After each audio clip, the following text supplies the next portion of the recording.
लीलाधर भौजी जी, बाबा रामदेव पुराने प्राचीन जाल मंदिर के बारे में आप क्या कहना चाहते हो?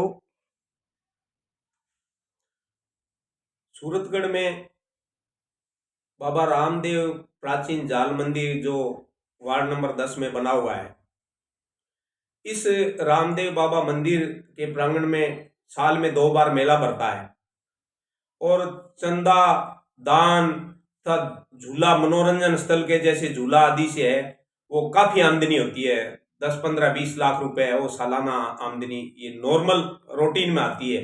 बाकी रसीदों से दान वगैरह लाया जाता है, रसीदें काटी जाती है, वो अलग से है। कोई कोई आदमी अलग से दान देता है, वो बात अलग है। लेकिन इसके बावजूद भी इस बाबा रामदेव मंदिर में इतनी अव्यवस्था है जो कि शायद कहीं भी नहीं होगी। हर संस्था के अंदर रजिस्ट्रेशन होता है और जो भी आमदनी होती है उस संस्था की है वो बैंक खाते में जमा होती है और विकास कार्य जो कराए जाते हैं वो बिल लिया जाता है और बिल का भुगतान चेक से किया जाता है। लेकिन सूरतगढ़ के अंदर मैं ये कहूंगा कि सूरतगढ़ का बड़ा दुर्भाग्य है कि ऐसे लोगों को अध्यक्ष बनाया और समिति के अंदर कुछ सदस्य भी जो शामिल हैं।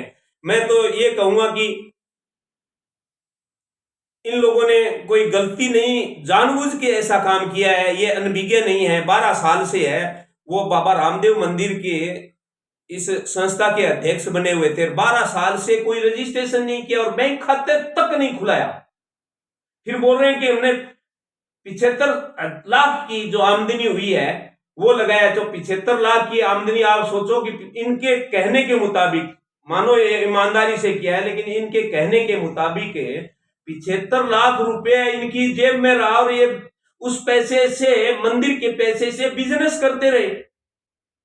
75 लाख रुपया एक दिन में चंदा आया नहीं, एक दिन में लगा नहीं। 2 साल, 3 साल, 4 साल का पैसा इकट्ठा किया तो इतने पैसे कभी 20 लाख आए, कभी 10 लाख आए, 15 लाख आए। ये पैसा आज तक उनकी जेब में रहा और अभी जब लोगों को इसके बारे में मालूम हुआ कि ये बड़ा घोटाला हो रहा है, बंदरबांट हो रही है, मंदिर में दान आदि के जो पैसे आ रहे हैं उससे बंदरबांट हो रही है, तो लोगों में जोश हुआ। बार बार है वो वहां आम सभा करी, मीटिंग करी और अध्यक्ष दीपक भाटिया को वहां बुलाया गया, लेकिन बार बार मीटिंग के बावजूद वो आने से इनकार कर दिया, हिसाब देने से मना कर दिया कि आप लोग कौन होते हो। लेकिन आज तक ये 12 साल के अंदर न तो किसी को सार्वजनिक हिसाब पेश किया, न कोई मीटिंग करी और न ही बैंक खाते में पैसे जमा किए। उसके बावजूद ये आम लोगों ने यह तय किया कि हमें नई कार्यकारिणी बनानी चाहिए, निष्क्रिय है।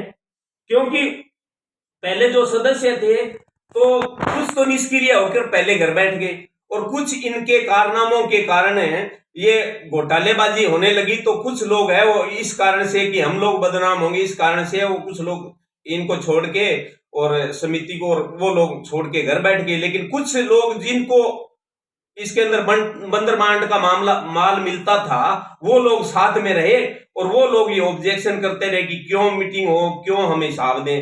लेकिन आखिर में जब मुझे यहाँ अध्यक्ष बनाया गया उसके बाद इनको जलन हुई कि हिसाब तो लेगा। लोगों ने बोला कि पहले कार्यकारिणी बनाते हैं फिर हिसाब लेंगे।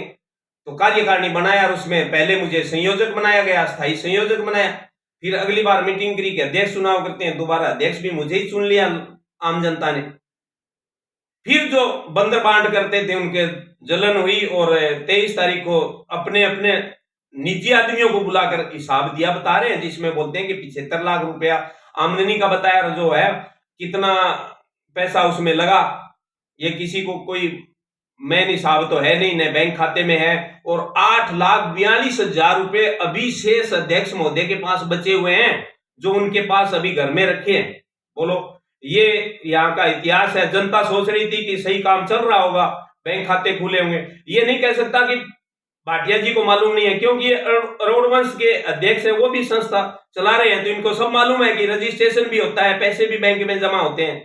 लेकिन इसके बावजूद भी नहीं हो रहा है। और हमने फिर ये काम किया है, हमारा विरोध किया। इन्होंने धमकियां दी कि हम मंदिर के प्रांगण में आएंगे, कमेटी चलाएंगे, तो हम यहाँ पर झगड़ा करेंगे। इनके कुछ बुजुर्गों ने ये धमकियां दी, इसलिए हम लोगों ने क्या किया, एसडीएम साहब को, एडीएम साहब को, जिला कलेक्टर को और देवस्थान विभाग को ये कह दिया कि प्रशासन है वो इस व्यवस्था को अपने अधीन ले, हिसाब ले, और जिन लोगों ने गलती की है, जिन लोगों ने जो मंदिर के जो पैसे हैं वो अपने धंधे में लगाएं, अव्यवस्था की है, कानून का उल्लंघन किया है, उनके खिलाफ जांच की जाए और उनके खिलाफ कार्रवाई की जाए। धन्यवाद।